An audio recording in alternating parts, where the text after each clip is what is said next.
పట్టభద్రుల ఎమ్మెల్సీ ఉప ఎన్నికల్లో నామినేషన్ వేయడం కోసం పెద్దలు మంత్రివర్యులు కోమటిరెడ్డి వెంకటరెడ్డి గారు, అలాగే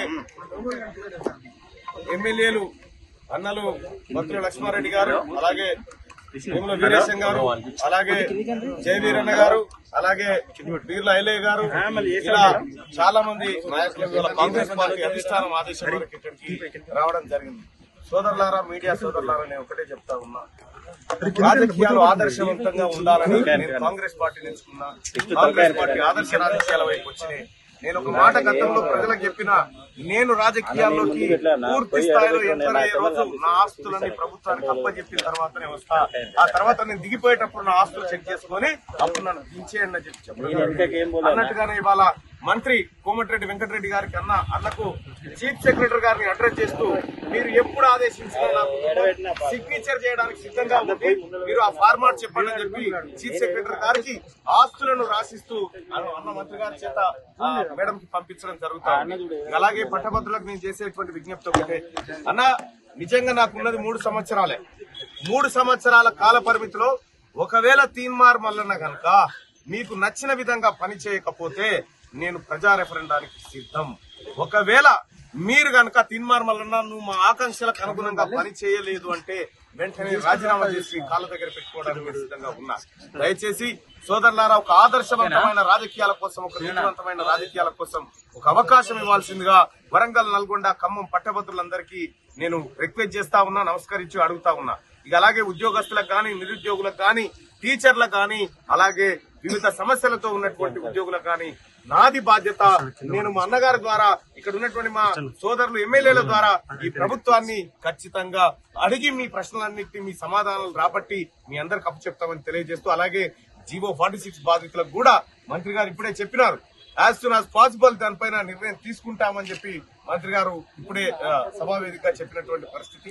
మొత్తానికి ప్రజలందరూ సంతోషంగా ఉండాలని కాంగ్రెస్ పార్టీ, ఆ కాంగ్రెస్ పార్టీలో నేనున్నందుకు గర్వపడుతూ ఇవాళ కాంగ్రెస్ పార్టీ తరఫున నామినేషన్ వేయడం జరిగింది.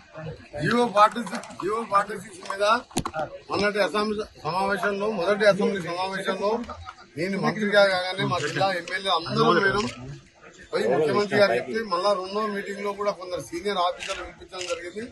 ఒక ఎక్స్పర్ట్ కమిటీ చేసి దీనికి తప్పకుండా దీనికి న్యాయం చేస్తామని చెప్పి, ఎందుకంటే ఎంత అన్యాయం జరుగుతుందో మన కానిస్టేబుల్ సెలక్షన్ చూసుకుని పోయిన గవర్నమెంట్ పనికిరాని ఆలోచన ఏం అధ్యయనం చేయకుండా అదే ఎగ్జామ్, అదే కానిస్టేబుల్ ఉద్యోగం ఇక్కడ 42 మార్కులు వస్తే ఒక అమ్మాయికి, మాధవి అనే అమ్మాయి రాలే, అక్కడ 140 మార్కుల వచ్చిన ఈ అమ్మాయికి రాలేదు. 42 మార్కులు హైదరాబాద్ కానిస్టేబుల్ ఉద్యోగాలు అన్యాయం జరుగుతుంది.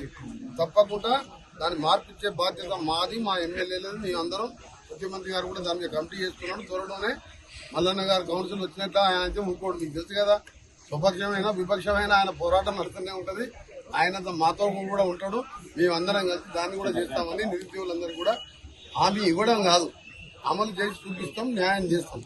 ఈరోజు అధికార పార్టీ అభ్యర్థిగా ప్రజలకు సేవ చేస్తానని చెప్పి ఎమ్మెల్సీగా తనకున్న ఆస్తిని ప్రభుత్వానికి రాసియడం నిజంగా హర్షించదగ్గ విషయం. ఈ సందర్భంగా మా మల్లన్నని మనస్ఫూర్తిగా అభినందిస్తూ, మంచి మెజార్టీతో, ఎంత మెజార్టీ అంటే మొదటి ఓటుతోనే, రెండవ ఓటుకుండా మొదటి ఓటుతోనే 1,00,000 పైన ఓటుతో మెజార్టీ గెలిపిస్తారని కూడా మాకు నమ్మకం ఉంది.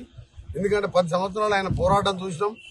ఈ రోజు అందుకనే కల్లపల్లి మాటలు చెప్పి గతంలో మోడీ గారు సంవత్సరానికి 2 కోట్ల ఉద్యోగాలని 15 లక్షలు మీ అకౌంట్ లో వేస్తానని చెప్పి అదాని అమ్మానికే పరిమితమైన మోడీ గారి పాలన చూసాం. ఇక్కడ కేసీఆర్ 10 ఏళ్లలో ఒక్క డిఎస్సీ పెట్టకుండా చూసాం. ఒక్క డిఎస్సీ పెట్టలే. 60,000 మంది ఉద్యోగులు, టీచర్లు రిటైర్ అయితే 6,000 స్కూళ్లు మూతపడ్డాయి. ఉద్యోగులకు 1వ తారీఖు జీతాలనే మర్చిపోయిండు.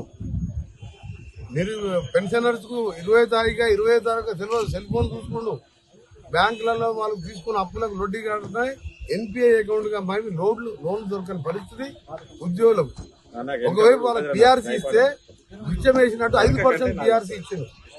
మా ప్రభుత్వం మైనస్ 3,900 కోట్లతో మాకు అప్పచెప్తే, తెలంగాణ ఇచ్చిన 16,000 కోట్లు మిగిలిన బడ్జెట్ ఉంటే 7 లక్షల కోట్లు అప్పే కాదు, మాకు అప్ప చెప్పినప్పుడు 3,900 కూడా మైనస్ 26,000 కోట్ల బ్యాంకులు అప్పు. ఇవాళ మేము చేసే పథకాలు జీరో బిల్లు కానీ ఆర్టీసీ ఉచితంగా రోజు 15 కోట్ల భారం కానివ్వండి మహిళలకు, ఇంకా 500 రూపాయల సిలిండర్ కానివ్వండి, 2 లక్షల రుణమాఫీ ఆగస్టు 15 లోపు కానివ్వండి, ప్లాన్ ప్రకారం చేస్తున్నాం. తప్పకుండా చెప్పింది కాంగ్రెస్ పార్టీ ఆ రోజు ఇందిరమ్మ లాగా ఆలోచించే ఉపాధి హామీ తీసుకొస్తే ఇవాళ భూమి లేని నిరుపేదలు 2 పూటలు అన్నం తింటున్నారు. 80 ఏళ్ల వయసులో పోయి 4 గంటలు పనిచేస్తే 150 రూపాయల కూలి వస్తుంది. దాన్ని మా మేనిఫెస్టోలో 400 కనీస కూలి కింద పెట్టాం. 5 న్యాయపత్రాలు 1,00,000 రూపాయలు యువకులకు పెట్టాం. అందుకని అందరూ కూడా మా మల్లన్నని గెలిపించాలని మంచి మెజార్టీతో యువకులు ఇక్కడ నల్గొండలో ఓటర్స్ తక్కువ మీ ఫ్రెండ్స్ ఖమ్మంలో ఉన్న వరంగల్లో ఉన్న ఇంటింటికి మనం మాట్లాడుకోవాలి. మీరే శ్రీనివాస్ మన్నలాగా మారిపోవాలి. నేను కూడా ఖమ్మం జిల్లా ఇన్ఛార్జ్ మినిస్టర్గా ఖమ్మంతో పాటు నల్గొండతో పాటు గతంలో ఎంపీగా జనగామ వరంగల్లో ఉన్న పరిచయాలతో పాటు నేను కూడా చెప్తాం. మంచిగా మా మల్లన్నని మెజార్టీ గెలిపించి ఇవాళ ఒక ఆదర్శప్రాయంగా అతని ఆస్తిని రాసిస్తున్న మల్లన్నని అభినందిస్తూ అందరూ కూడా కష్టపడి గెలిపించాలని, దాంతో పాటు 2 ఎంపీలను కూడా మన తెలంగాణలో ఎక్కువ మెజార్టీ రావాలని భువనగిరి నల్గొండ ఎంపీ అభ్యర్థులు ఇక్కడ రఘువీర్ గాని అటు చామల కిరణ్ గౌడ్ మంచి మెజార్టీ గెలిపించాలని విజ్ఞప్తి.